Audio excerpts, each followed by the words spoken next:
महाराज जी के आज के विशेषांक में रक्षा सूत्र परिवार के सभी सदस्यों का हार्दिक स्वागत है। बाबा जी के भक्तों को राम राम।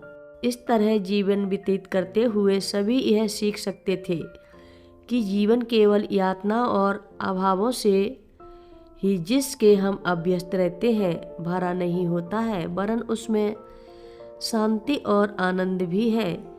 यह रहस्य केवल उन्हीं को पता होता है जिनको संत जीवन की निकटता प्राप्त होती है। संतों का यही कार्य है हमें जीवन के सौंदर्य का बोध कराना और उस सौंदर्य की ओर ले जाने वाले मार्ग को प्रकाशित करना।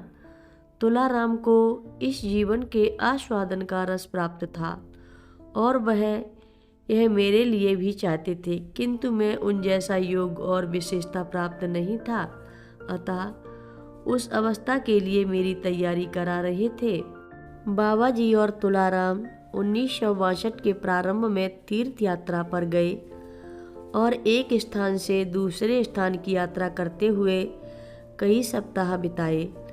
तुलाराम हमें इसकी जानकारी देते रहते थे, किंतु उनके लौटने पर पूर्ण विस्तृत विवरण प्राप्त हुआ। जब वे द्वारका ही पहुँचे तो वहाँ के प्रमुख पुजारी ने उनका स्वागत किया और हर एक से उनका परिचय कराया।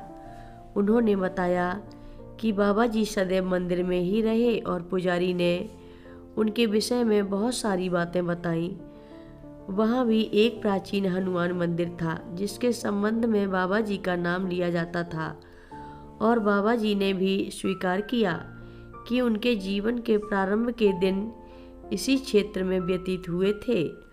पूरी यात्रा की विशेषता तुलाराम के अनुसार यह थी कि जैसे वह अपने घर आए हों और पुराने अंतरंग भक्तों से मिलन कर रहे हों। वे बाबा जी की ओर पाकर बहुत हर्षित थे। उन्होंने यह बात बार बार दोहराई कि बाबा जी जहाँ भी गए वहाँ के सभी साधुओं, आश्रम प्रमुखों और मंदिरों के पुजारी उन्हें जानते थे। बाबा जी ने इस तीर्थ स्थलों में किसी प्रकार के नियमों का अथवा औपचारिकताओं का पालन नहीं किया, किंतु उन्हें हर स्थान पर उस स्थान की रीतियों के अनुसार व्यवहार करने दिया गया।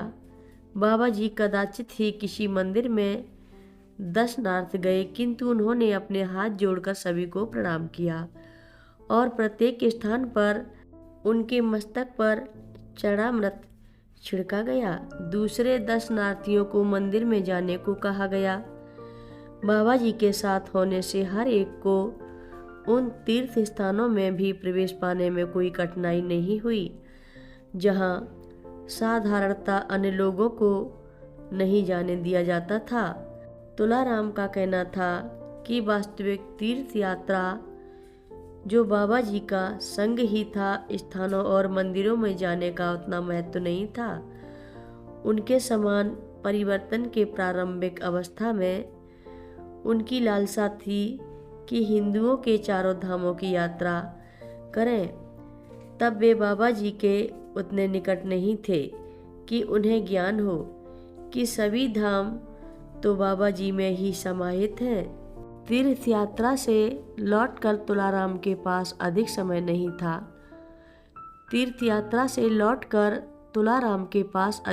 नहीं था। उन्हें शीतकालीन शिविर के पश्चात ही समय मिल सकता था। अपनी लंबी और स्मरण रखने योग्य यात्रा में वह अपने अनुभव मुझे सुनाना चाहते थे। जिस तन्मयता और प्रसन्नता से वे अपने इन अनुभवों को सुनाते थे, वह उन जैसे आयु और संस्कार वाले व्यक्ति से अपेक्षित नहीं थे। किंतु जब आप मुग्धावस्था में होते हैं तो सभी कुछ संभव होता है। यह रात्रि को ही अधिकतर संभव हो पाता था। एक दिन सभी लोग अपने दैनिक कार्यों में लगे थे। बाबा जी अपने भक्तों और तुलाराम के साथ गंगा जी के तट पर गए थे। पूरा दिन वहीं व्यतीत कर शाम को लौटे। उनके दर्शन की प्रतीक्षा करने वालों से हाल खचाखच भरा था। द्वार से घुसते ही मुझे बुलाते ही बाबा डांटने लगे कि तुम इतने मक्कार हो कि घर में सभी को भूखा रखा है। मैं भी भूखा हूँ, मेरे लिए खाना लाओ। सभी लोग उनका क्रोधित स्वरूप देखकर चुप हो गए, किंतु मैंने इसका पालन नहीं किया। कथा लंबी है, आगे की कथा सभी भक्तों को अगले भाग में सुनाएंगे। हर रोज महाराज जी की कथाएं सुनने के लिए सभी भक्तों का धन्यवाद।